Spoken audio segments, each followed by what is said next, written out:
This is Umar for IFL TV. We're in Riyadh, Saudi Arabia. Tyson Fury opens up Riyadh season this Saturday night. It's actually arrived now, the big occasion that you were talking about. It has, and it's a funny thing, Umar, when you get here, you really understand how big this event is going to be now, don't you? I mean, when you look at the venue and you look at what the Riyadh season is and what a massive cultural event that is, which is over the next, until March 2nd, it's huge. And I think for Tyson to be opening it up says a lot about his profile around the world, for him to be the guy to saying, this is what it's all about. Here we are in Riyadh for the festival. I believe it's your first time here in Saudi Arabia. How are you finding it? First time. Yeah, it's nice. I mean, we've been well looked after, and it's very hot, obviously. But I like it, and the people are lovely. They've been really, really welcoming to us, and I couldn't do enough. So it's a pleasure to be here. Let's talk about how this actually came about, Frank. Obviously, you've seen Spencer is in the hotel here. Obviously, Team Fury all here at the moment. His Excellency Turki Al-Sheikh, the doctor, yourself, your son George. How quickly was this structured? It wasn't done like massively fast, but but everybody was like-minded, and we just let people who had the relationships get on with it and do it, and it's been done, and it's for the benefit of what the bigger picture is, and hopefully Tyson comes through this, because the bigger picture was for him to get, in my opinion, was to get the big to get the unification fights and the huge fights get going over here and getting our foot under the table, which we've done. But it's I think it's been brilliant the way it's been all put together. And when you look at it, look at the marketing of this event is something special. There's no doubt about it. Do you believe Saudi Arabia as a whole, especially with Riyadh season, the way they're pushing boxing, can become the new Las Vegas for the sport? I think when boxing started, well, when Las Vegas was being built, everybody said they're crazy. Building what in the middle of the desert? And they did. That was the reaction back then when it was first there. What, people are going to go there, fly there? Well, how will they do that? There's hardly any direct flights. But it happened. This is a massive event now. This event's really big. And and they've had events here in the past, obviously, but this Riyadh season is something special. And you're going to see it go from strength to strength. And I believe what's so good about it, certainly as far as the UK is concerned and the rest of Europe, is that you're not got to sit up until sort of 4, 5, 6 o'clock in the morning waiting for the fight to come on. You get it more or less prime time, 10 or 11 o'clock at night, which is brilliant. You've just been in a room with Tyson. He's doing a few interviews. You're in the room. How is he? What's he talking about? I saw some comments this week from him saying that he wants 10 more fights. Yeah, that's what he says. Same thing he just said in the room. And he's got this one. He's got another one after that if it comes through in all correctly in December, hopefully in December. We can look at it after that, but he wants to fight, and he says it for very valid reasons. I mean, he's not had a fight this year. This will be his first fight in 11 months. On the end of the week, and he believes he needs those fights, and he says he fights better when he's active, and I think that was proved in the case leading up to the second Wilder fight. You look at the few fights he had. I think he had was it Wallin and Schwartz, and he was sharp when he got in there with that second fight. I mean, he absolutely didn't lay a glove on him, Deontay Wilder. He did a job on him. And then he had a big break again because of COVID and whatever. He was out for a while. When Tyson makes statements like that, we've heard him talk about retirement before, and he has retired briefly and then come back, etc. Now, we've heard him in the past saying, I want 10, 15 more fights. Boxing's in a bad place without me. Do you sincerely believe he'll have another 10 fights, maybe more than that? I don't know. I think if as long as he wants to keep fighting, as long as he's, mentally it's good for him, and also he has to be there physically, he'll do it. And when he's not ready to fight, boxers know before anybody else when it's ready to retire. They're the last to admit it. That's what happens. But certainly if he's not up to it, the people around him, his family, certainly me, we would advise him. But at the moment, there's nobody who can touch the best heavyweight on the planet. Nobody. Do you think perhaps as well the fact that you're talking about the promotion, the marketing that's gone into this fight, he's obviously got a relationship now with Saudi Arabia. We know he's been in mega fights before, but what's happening here is on a different scale globally in terms of the finance, the promotion going into it. Do you think it's maybe given him a new lease of life? I think it's just changed it, because if it wasn't happening here, it would have been happening somewhere else. But the fact is that that His Excellency and the doctor have got it, are big believers in boxing, massive believers in boxing. It has changed the dynamic of the sport. There's no doubt about that. As it's done with other sports, it's done it with golf. It's done it to a certain extent with football. They've just announced a tennis tournament. There's a UFC tournament here next year. I mean, this is going to be one of the biggest destinations for big events, big sporting events, big entertainment shows, etc. This is going to be the place. This will be. I don't like comparing it with Vegas. You say Vegas got all the glitz and so forth, but you know it's the city that that's being built. Now, once that opens, once that is finished and completed, it's going to be something else. It'll be a major destination for people to come to all over the world. And from the conversations you've had with the doctor and His Excellency, obviously, as you just mentioned, there's numerous events outside of sport going on here. Loads of sports are being bought here. You believe they'll be committed to boxing, Frank? They are committed to boxing. There's no doubt about that. No doubt about that. No doubt about it. You know, His Excellency Turkey. He loves boxing. I mean, he's no doubt about that. He's committed to it.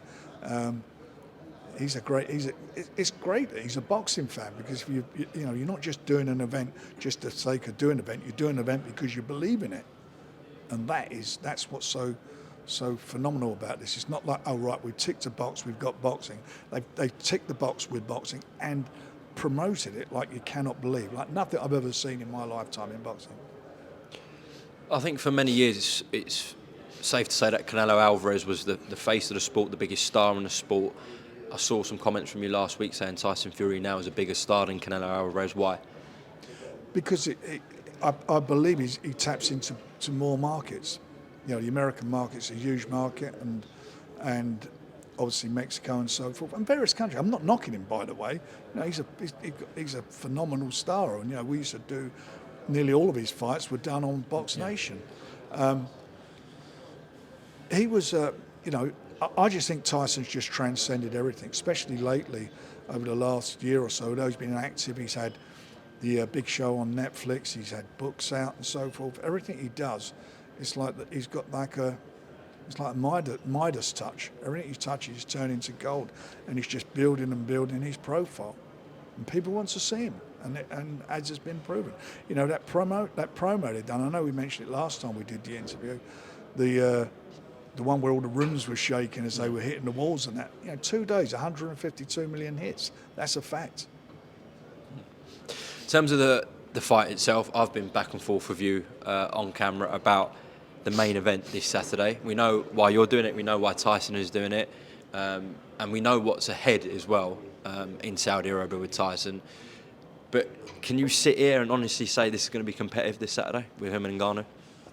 We will see. You know, look, he's a competitive guy. He comes from a competitive discipline. You know, that's what he does in UFC. As I've said to you, why I think it'd be competitive whilst he's last is because he's not going to be able to outbox him. He's going to have to come at him. He's going to have to he's going to have to put him out his stride. And if I was advising him how to try and beat him, I would say to him, you've got to go out there and you've got to get close to him, you've got to put it on him, and you've got to let your shots go. Don't let him settle himself, just keep jumping on him. You've got to rough him up, you've got to do everything you can to put him out of his stride. And if he does that, it will be competitive whilst it lasts. There was speculation when this was announced, will Tyson hold Francis Ngannou up, drag it out a bit? He won't hold no one up. No, that's an impossibility. That's not in his DNA. That will not happen. I was going to say, especially now with what's ahead with Alexander Usyk, Why would the he do risk that? of a cut, Why injury, would he do it? etc. He don't want to do that. He want to be in there and get rid of him as quickly as he can. That's what he do. And Ngannou, by the way, will be wanting to do the same thing. Okay. Let's talk about what lies ahead then. So, Spencer Brown did an interview this week here in Riyadh, and I saw him say 23rd of December is what's being talked about for Fury and Usyk. Frank, can you say anything on that? We can announce what's going to happen after the fight. So a date will be announced this Saturday? If it's going to be quickly done, then it'll have to be announced. But we'll see. Let's get it out of the way. Let's get this one out of the way. Everyone wants to see it, and hopefully it goes the way we want it to go. Then we can get on with it. But no one's. I would not take this one for granted. Tyson Fury has everything to lose. Ngannou has nothing to lose. Not a thing to lose. He doesn't have anything to lose. Everything to gain. Just to go back to Alexander Usyk, because that is the biggest fight in world boxing, so people will want me to talk to you about that. Spencer also stated that you guys got in a room, so when he says you guys, His Excellency Turki Al-Sheikh, the doctor, yourself, your son George, Alexander Usyk was in the room, Aegis Klimas, I believe, was in the room as well. Just talk to me about that deal, and you guys were in a room for about 4 or 5 hours, Tyson was on the phone, and you got things done. He's told you how it was done, and it's signed. That's all we need to know at the moment. It's signed. All what you're asking about, and so forth. Everybody wanted to fight. Tyson's always wanted to fight. We tried to make the fight on numerous occasions. It's His Excellency who was the catalyst to make it happen, and from Usyk's point of view, his contract expired with the previous promoters, and we were able to get it on.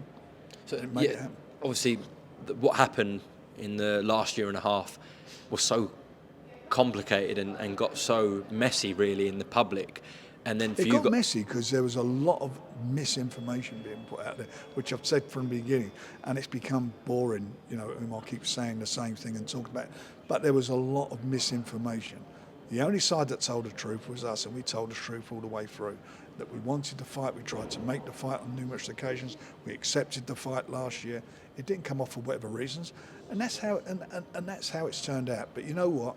Providing there's no hiccups, we could hopefully get it on by the end of the year. But it's signed. That fight will happen. But then to get in a room for 4 or 5 hours and get the deal done, that's a credit to everyone involved. Well, everybody wanted to see this fight happen. It's going to happen. Okay.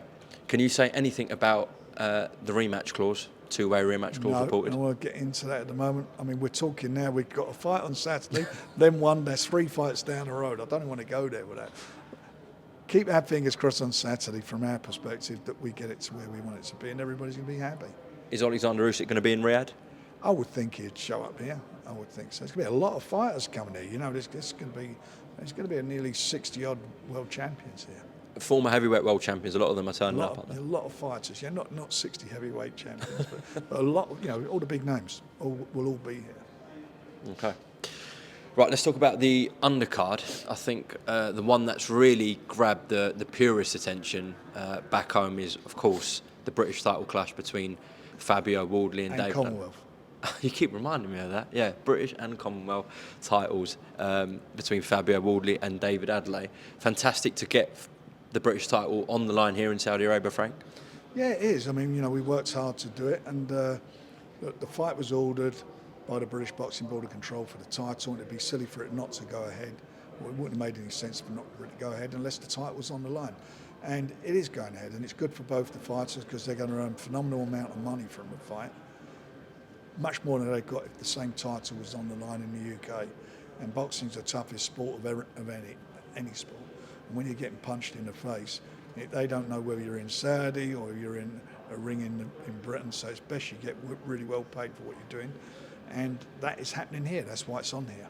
And for Fabio and David, who are still learning on the job, relatively young heavyweights, to sort of go from the stage they were at to this platform here on a box office card, chief support to Tyson Fury, on, in your words, the biggest event you've ever been involved in. It's great for the pair of them as well. Look, they've got a platform to show their skills. I mean, this is a major platform. Fighters you've seen from all the advertising all around the world. It's going to be seen everywhere.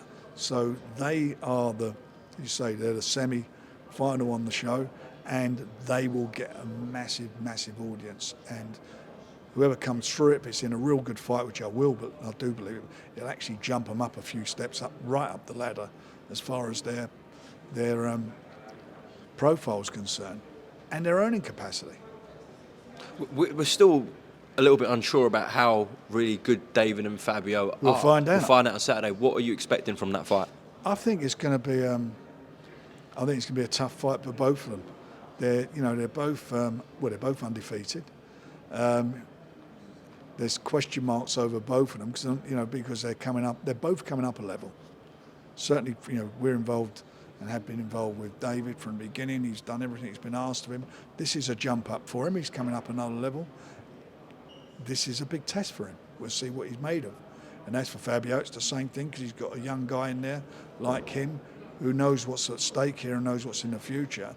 And he won't be wanting to let his title go. So everything's on the line for the both of them. I mean, it's not the end of the world for the loser, but the winner is going to really go places.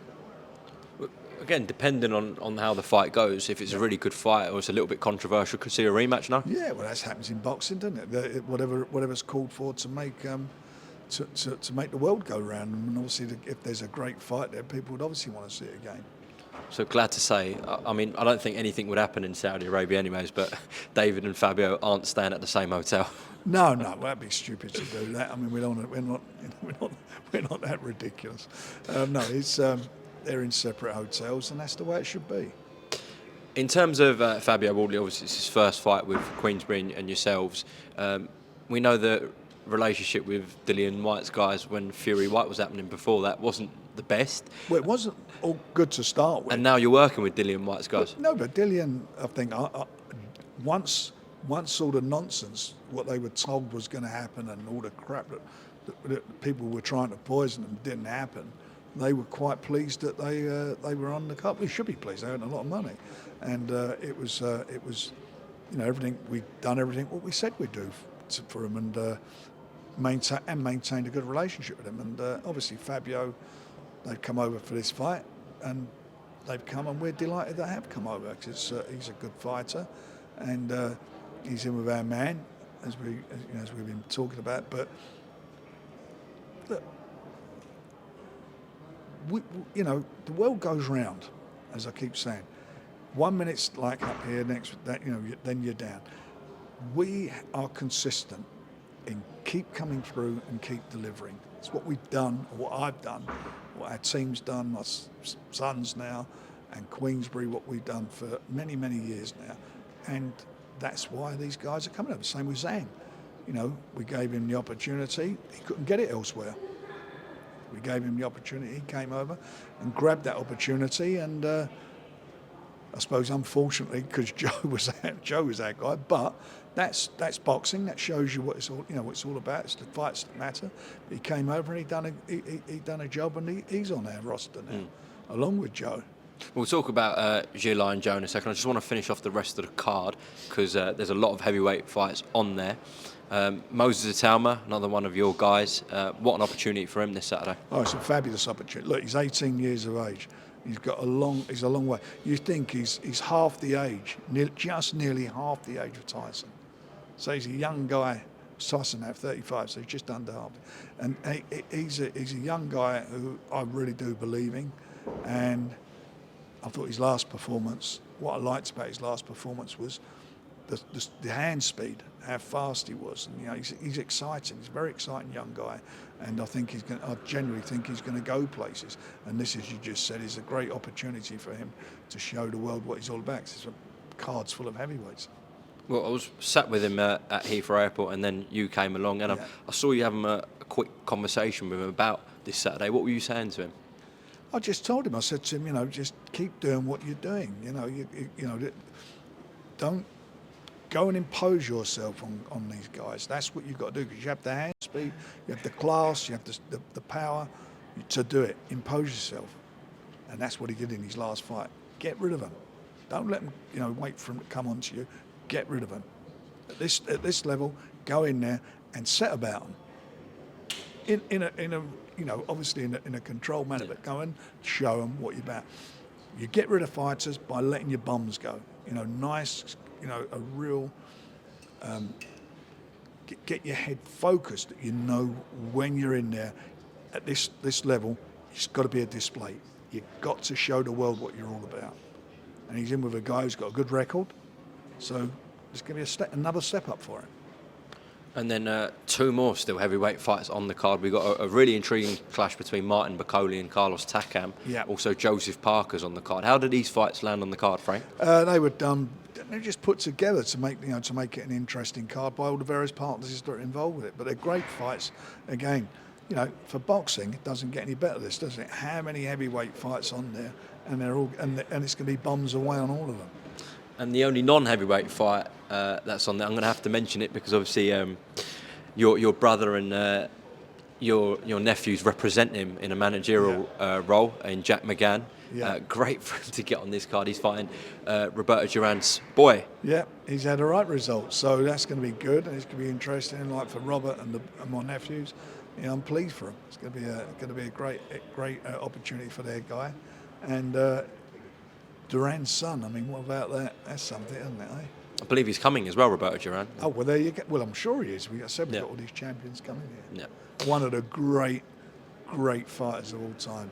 Great fighters. One of your favourite fighters? Oh yeah. He was such a good fighter. I mean, unbelievably great fighter. Very hard to hit. So people think he was just a roughhouse. He wasn't. He had a great boxing brain, and fabulous to watch. Fabulous fighter. Just to round off on this Saturday, if you had to make an estimation, Frank, on TNT Sports box office, how many buys does this do? Loads. That's not a number. Loads and loads. I'll let you know if they want to let us know afterwards. Look, it'll do extremely well. Thing is nowadays, most of it's put out is a load of bullshit anyway. No one puts the real numbers out. They never do. What, they used to put the real numbers out? Yeah. Or do you include yourself in that? Or you asked me, when do I ever put any numbers out? no, you don't actually declare numbers, no. I don't put anything out. If it does well, it does well. If it don't do well, face never changes. And I know this is TNT's decision, but I think the price point is £21.95. Thoughts on that price point? Look, I'm really sort of quite forthright about as far as pricing is concerned. You either want to buy it or you don't want to buy it. That's the price. And that's it. People will buy it or they won't.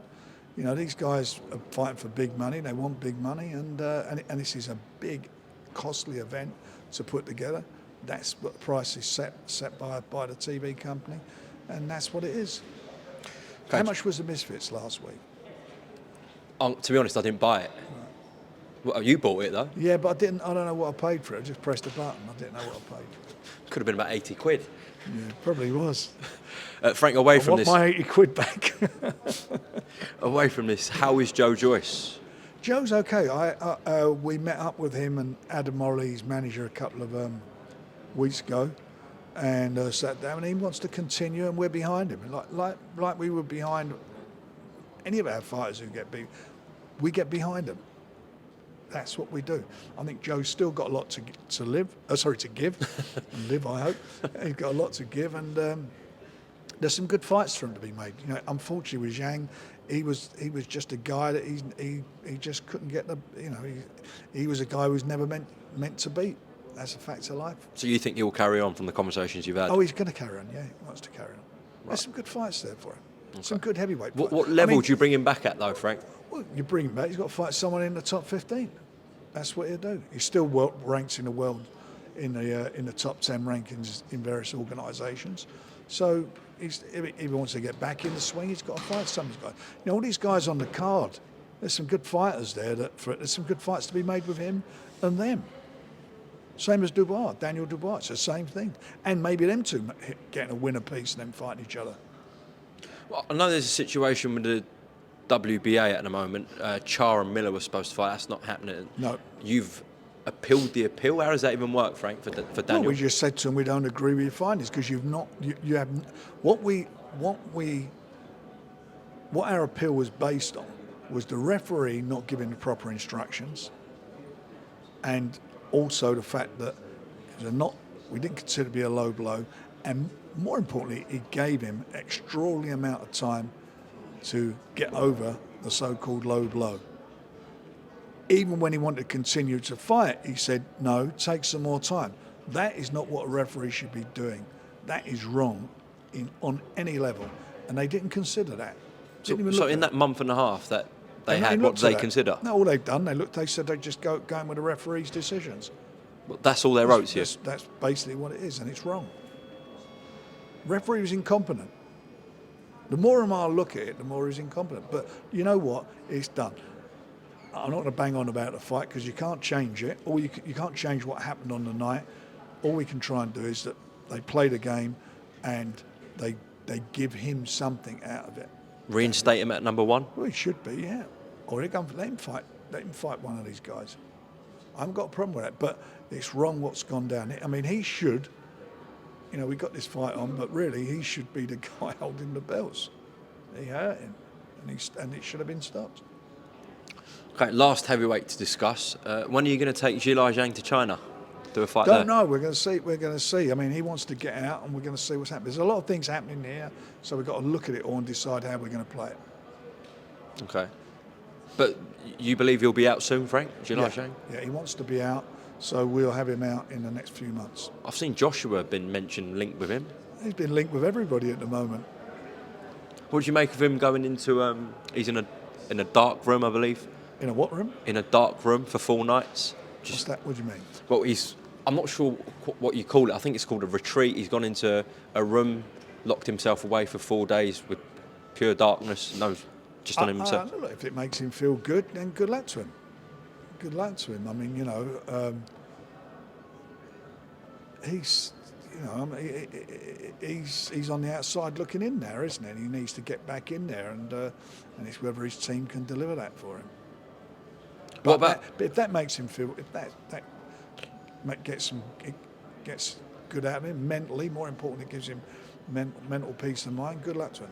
What about Deontay Wilder for Zhang, maybe? Good fight, another good fight, and that's a cracker, that one. Yeah. Right, just to round off, unfortunately on the weekend we didn't get Buatsi and Aziz, which was a shame because I know you really wanted to push Anthony Yard into that fight, the winner of that. I believe that's going to be rescheduled. Does that mean you got to get Anthony out again? Anthony will fight. He will fight before Christmas. But then next year you still want the winner of Buatsi Aziz in with Anthony? Yep, that's what's wanted. Saw a picture of Anthony Ben Shalom and Joshua Buatsi on the weekend. Did you see it? Yeah, he went to see the fight, I think, didn't he? Yeah. Good, but I'm sure from your perspective, if that fight happens between Buatsi and Aziz, you want Buatsi selfishly to come through that? Oh, I've said that before. I know nothing against Dan Aziz. I don't know him. But yeah, of course I'd like to see him come through because that's the fight I think everybody's got on their mind. But if it goes the other way, then fight Aziz. A lot of discussion on TalkSport and other platforms about that. Dan Aziz obviously came out and said he had a back injury. There were other people in boxing who said that the show sold so poorly at the O2 that's the reason why they didn't go ahead with it. Did you see all that speculation? They've got a back injury. I know no one needs to tell me about back injuries. I had more operations on my back than you can count. If he's got a back injury, I sympathise with him, and he can't fight back. I don't even know what the ticket sales were like there. Only they do. Frank, just to round off, close this off. I'm sure I'll speak to you again here in Riyadh this week. But yeah, what you're expecting from this week in terms of the event, the promotion, for people who are back home tuning in across your socials. Well, we've got the opening ceremony tomorrow, and obviously we've got obviously a few days of this, the various interviews. Then we've got the head-to-head on Thursday. The weigh-in will be on Friday, and I think by then we're going to be in a position where everybody will be waiting for this event to happen. There's something for everybody on the card. There's something for everybody on this show, and it will transcend boxing. It's two different disciplines, and at the end of the day, as I say, it will be massive. Keep using that word because it's a massive, massive event. I think you've told us that a few times, Frank. Well, I was right, wasn't I? Was I? Yeah. Didn't think so at the beginning there, did you? I didn't realise the scale of this, to be fair. I didn't. Well, it is. But Uses that word now. See, you've got to get it out there. You've got to set the agenda, and then it's in there with them. Frank Warren, thank you very much for your time here in Riyadh, Saudi Arabia, and probably speak to you tomorrow. No doubt.